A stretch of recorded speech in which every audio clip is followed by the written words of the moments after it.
Pour ce premier regard croisé, on appelle ça, c'est très joli. Je vous propose de recevoir Anne-Sophie Léniel. Anne-Sophie, salut, bienvenue. Et puis Nicolas Lemétayer, installez-vous. Je vais me mettre là, moi, au bout, comme ça. Voilà. Et on va parler de la diversité des profils et culture d'entreprise. Donc les défis qu'on peut trouver aujourd'hui dans nos entreprises.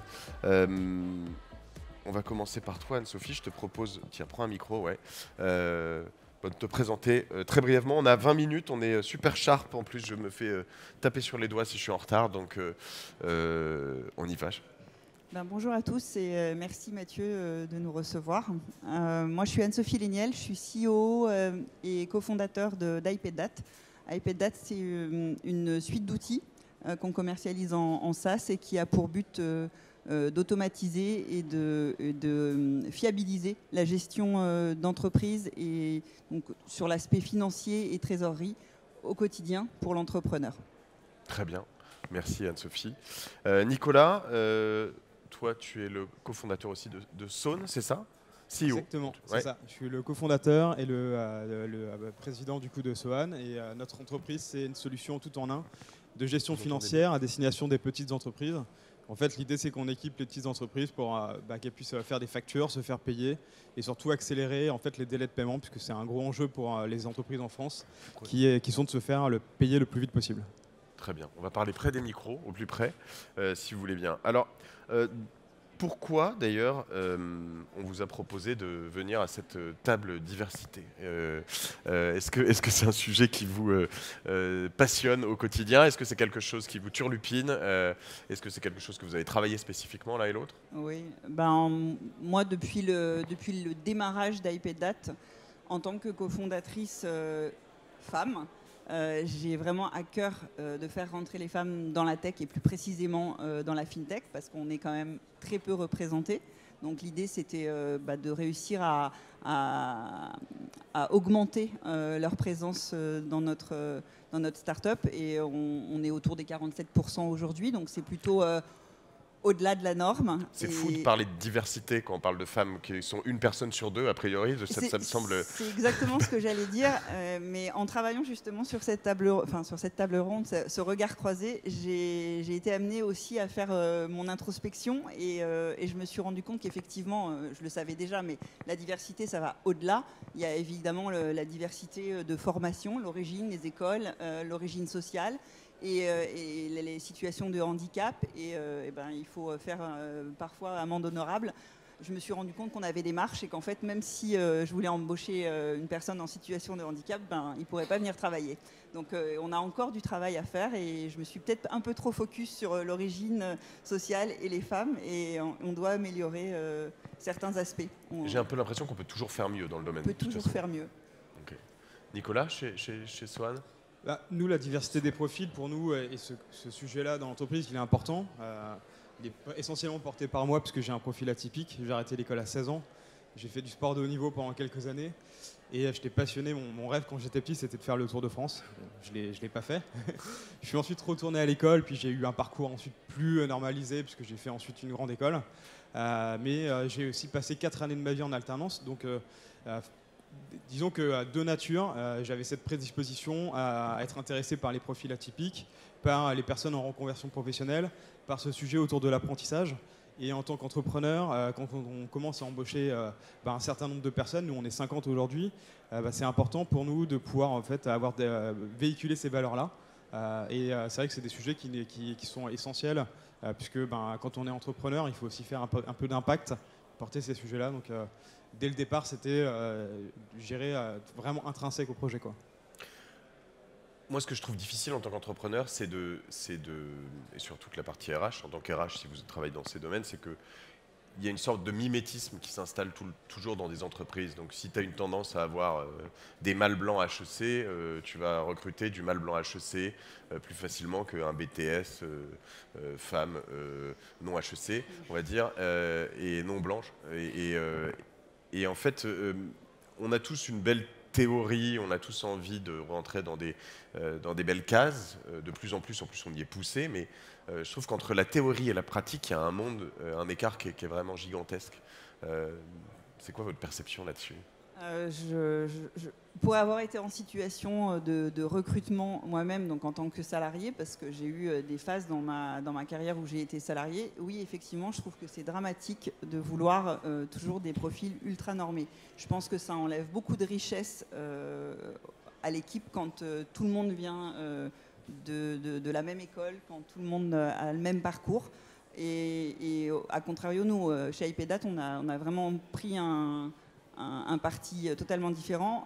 Je crois qu'aujourd'hui, on est autour des 10 nationalités différentes sur un peu plus de 40 collaborateurs. Oui. Donc c'est très diversifié. Mais également socialement, il y a vraiment toute origine sociale. Personnellement, ça me tenait à cœur. Et au niveau de l'impact au quotidien, je trouve que on a toujours tendance à regarder son propre besoin. Donc, on va créer une solution tout en un pour régler des problèmes de gestion d'entreprise parce qu'on a vécu cette pénibilité. Mais en fait, quand on s'entoure de personnes différentes, d'origines différentes, ben, ça permet d'élargir un peu la vision et de ne pas répondre qu'à ses propres besoins. Donc, je pense que c'est bien d'avoir une équipe qui vient d'horizons divers. Récemment, j'ai enregistré, je fais des podcasts, je ne vous l'ai pas dit aussi, mais j'ai enregistré un épisode avec Pierre-Edouard Stérin, qui est le fondateur de Smartbox, et qui me dit dans l'épisode, en gros, moi je recrute que les meilleurs. Donc finalement, je m'en fous un peu de l'origine, de tout ça. Ce que je veux, ce sont les meilleurs, avec une théorie notamment sur le ou la HEC, mais qui est pour lui vraiment l'école de l'excellence. Il n'a pas fait HEC, lui. Mais il dit que donc, selon son expérience, il va avoir des meilleurs jusqu'à plus l'infini à HEC et dans les autres un peu moins. Moi, je lui réponds que ça me manque du coup un peu de diversité, mais il me dit, mais moi, c'est pas ça le problème, je veux les meilleurs. Comment vous réagissez à ça ? Nous, on essaye aussi de recruter les meilleurs, mais aussi les meilleurs qu'on peut se payer. Il y a aussi cette réalité-là. Parce que quand on est en start-up, on n'a pas toujours les moyens financiers qu'on aimerait disposer. Donc, on essaie de recruter les meilleures personnes à ce moment-là, par rapport à la temporalité dans laquelle on est, par rapport au budget qu'on peut avoir. Parce que l'idée, c'est que l'ensemble de toutes les personnes qui contribuent au projet puissent créer de la valeur. Pour moi, c'est pas le plus important, c'est oui, il y a forcément cette dimension. Est-ce que je suis convaincu que cette personne va apporter de la valeur au projet? Voilà. Nous, on a plutôt ce rapport par rapport aux choses parce que une start-up, c'est une jeune entreprise qui finalement a pas mal de temporalité dans le temps. Il y a plusieurs échelons à passer et en fonction des étapes dans lesquelles on est, on va pas avoir forcément besoin des mêmes profils, quoi. Donc, voilà. Moi, je répondrais plutôt en termes de profil. Tu as parlé tout à l'heure d'alternance. En post-seed, on a eu une grosse vague d'embauche alternance. C'était effectivement, pour des raisons budgétaires, c'était des profils qui nous intéressaient davantage parce que c'était économiquement plus intéressant. Et aussi, il y a une forme de... c'est plus facile. Les profils sont plus malléables. On peut les former et ils grandissent finalement en même temps que la structure. Quand on est une structure un peu jeune, c'est bien aussi d'avoir ce type de profil. Et il y a un deuxième aspect, je trouve que des profils peut-être un peu plus terrain, type alternance, BTS, marquent davantage d'engagement que lorsqu'ils sortent d'écoles plus prestigieuses. Ils ont vraiment envie les profils plus terrain ont davantage envie de saisir leur chance, en fait. Et puis quand tu as un service ou un produit qui s'adresse aussi, c'est le cas moi dans le service, dans les métiers de service, mais qui doit s'adresser aussi à l'ensemble de la population, tu vas quand même avoir un biais si tu n'as qu'une seule typologie d'employés, en fait, non? Ça pose problème? Totalement, c'est ce que je disais tout à l'heure. En fait, pour construire une offre complète, on a besoin d'avoir finalement, ton staff, il doit être représentatif de la population, et ça serait ridicule d'avoir que des photocopies côte à côte. Après, je pense qu'en start-up tech, déjà, il y a tellement de métiers différents, entre le produit, la tech, le marketing, le sales, le customer success, qui fait que déjà, en fait, on a une multiplicité des métiers qui fait que c'est pas les mêmes profils qu'on va avoir. Et forcément, les profils parfois dans le développement sont parfois un peu plus atypiques. On a de plus en plus de personnes dans le développement tech en reconversion, typiquement. On va avoir, typiquement dernièrement, on a recruté un développeur, un apprenti, qui était garagiste et ensuite qui a fait un apprentissage, enfin garagiste mécanicien dans un garage, qui ensuite a fait un apprentissage et ensuite qu'on a pris en CDI. Et forcément, sur les profils sales, on va avoir parfois une prédisposition à avoir souvent des profils d'école de commerce, mais il y a aussi dans ces profils sales, et c'est super intéressant quand on est une entreprise qui doit faire de la croissance et faire de la conquête de parts de marché, d'aller chercher des profils type BTS qui ont vraiment beaucoup plus faim, parce qu'ils n'ont pas forcément ce diplôme terminé, ils n'ont pas un bac+5, ils n'ont pas fait la voie royale, et donc ils sont plus déterminés, et surtout sur cette phase qui est la conquête de parts de marché. C'est super important d'avoir ce type de profil-là aussi, quoi. Mais il n'y a pas de difficulté à faire vivre ensuite des populations très hétérogènes. Je veux dire, finalement, on est bien entre soi, de gens de même typologie d'école et de... Non mais c'est vrai, c'est assez naturel. C'est un peu asphyxiant. Pardon ? C'est un peu asphyxiant d'être... Non mais moi, ma boîte est très diverse, je tiens à le dire. J'aime bien, je suis très curieux, mais l'homme, enfin l'humain, aime bien être dans sa zone de confort avec des gens qui sont comme lui. Moi, je crois pas. Je pense que, en fait, surtout les jeunes générations, elles ont besoin de comprendre ce qu'elles font et pourquoi elles le font. Et donc, en réalité, à partir du moment, même si on a des profils d'horizons différentes, que ce soit social ou par les études qu'on a pu faire, à partir du moment où on comprend pourquoi on vient tous les jours dans l'entreprise, c'est quoi la mission de l'entreprise, qu'on y adhère, en fait, on est tous motivés à ce que l'entreprise réussisse. En fait, la vision, on est tous dans la même direction, peu importe qu'il y en ait un qui a fait Epitech, qu'il y en ait un qui a fait un DUT TechDeco ou autre. En fait, on a tous envie que le projet réussisse, quoi. On est motivé que par ça, quoi. Puis c'est un peu notre rôle en tant que cofondateur, en tant que manager, même pour les collaborateurs qui sont eux-mêmes managers, c'est de leur donner envie au quotidien. Et la première vague d'embauche qu'on vit généralement après le CID, on n'est pas capable de les payer très cher. Donc c'est un management beaucoup plus à l'affect, où il faut vraiment animer l'équipe au quotidien. Une dernière question, on n'a pas du tout suivi la préparation, mais c'est tant mieux. Comment concrètement on le fait ? Je veux dire, est-ce qu'on se dit sur tel profil, je veux pas je focalise là-dessus, mais je veux pas un mâle blanc grande école de commerce. Est-ce que tu te dis là-dessus je veux un handicapé, là-dessus je veux une personne d'origine Non, mais déjà il y a une réalité. Est-ce que tu promeus, est-ce que tu dis à deux profils égaux, je vais prendre une femme, est-ce que à deux profils, comment tu fais ? Non, à deux profils égaux, d'ailleurs c'est pas à deux profils égaux, tu prends toujours le meilleur profil. Et oui, à deux profils égaux, tu essaies qu'il y ait une espèce d'équilibre, c'est-à-dire que si tu vois que tu as perdu 2 ou 3 profils féminins, moi je vais essayer de pousser davantage de femmes, c'est évident. Parce que c'est important et que d'avoir cet équilibre homme-femme dans la structure, ça permet d'avoir dans les relations au sein de l'entreprise un apport différent. Les femmes sont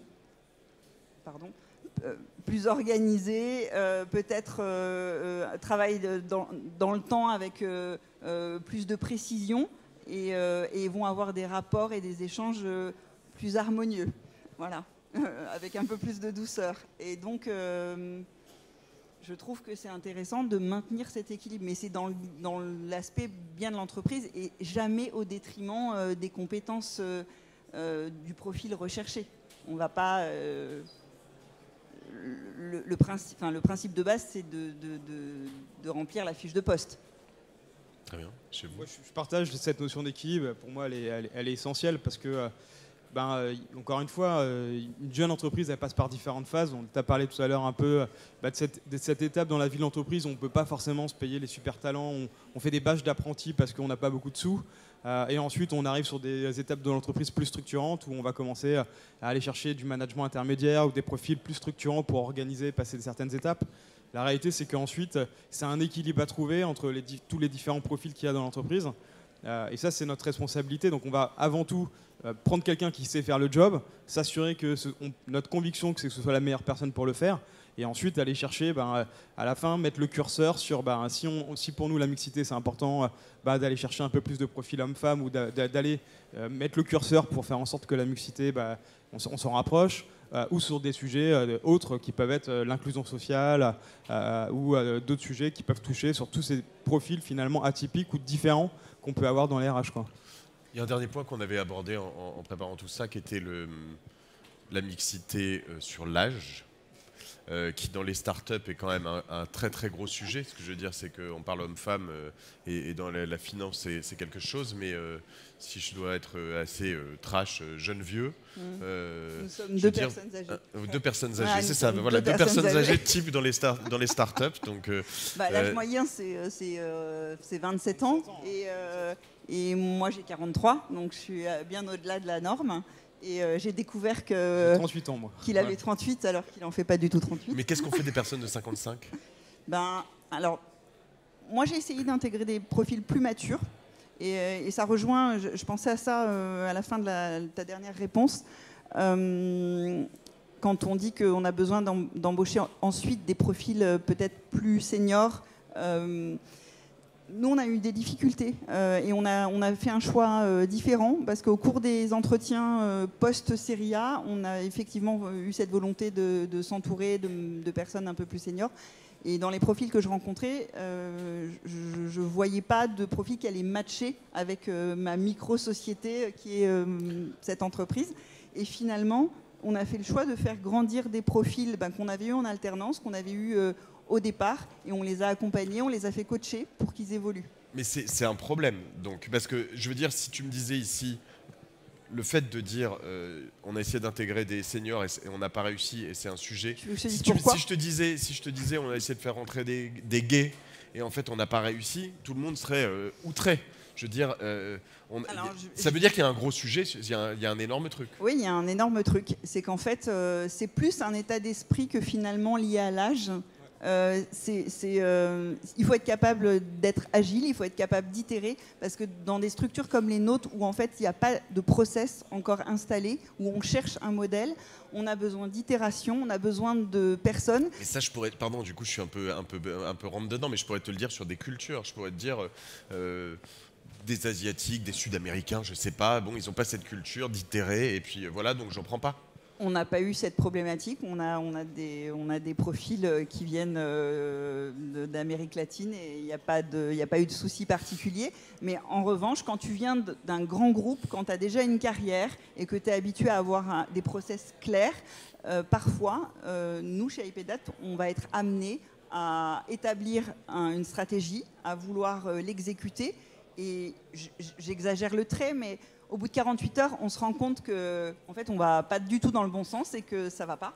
Et on est capable de prendre une décision le lundi et le mercredi de la stopper parce qu'on sait que ça ne sert à rien d'aller plus loin. Et quelqu'un avec un profil plus mature va peut-être être désorienté. C'est ce qu'on a expérimenté en tout cas. Alors, 2 expériences ne font pas une norme, mais en tout cas, on n'a pas trouvé de match cohérent et de trucs qui fonctionnent à ce niveau-là. Merci Anne-Sophie. Nicolas, je te laisse le mot de la fin si tu veux. Tiens, cadeau. Je partage merci beaucoup. Je partage le fait que c'est pas toujours évident de faire rentrer des profils, en tout cas plus seniors, parce qu'effectivement il y a cette problématique à l'agilité, le fait qu'on aille assez vite, donc ça c'est parfois compliqué. Nous, c'est vrai qu'on a aussi, dans les 3 cofondateurs, on est assez. J'ai une cofondatrice femme aussi qui a 48 ans, donc on est assez senior déjà de base dans les cofondateurs. Et ensuite, on a fait quand même rentrer certains cadres assez expérimentés. Moi, j'ai ma RAF qui a 45 ans aussi. Voilà, donc on arrive quand même à le faire et c'est important parce que ça amène de la connaissance, ça amène de l'expérience.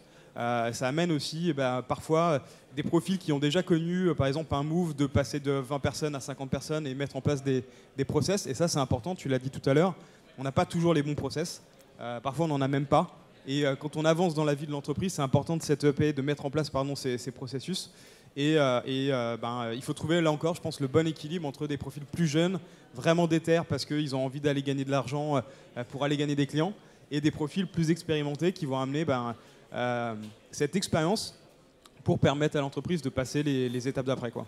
J'aurais pu passer 2 heures de plus, mais on n'avait que 20 minutes. Anne-Sophie Léniel, Nicolas Lemétayer. Suivez-les sur LinkedIn s'ils vous ont intéressé. Et puis, merci pour cet échange passionnant.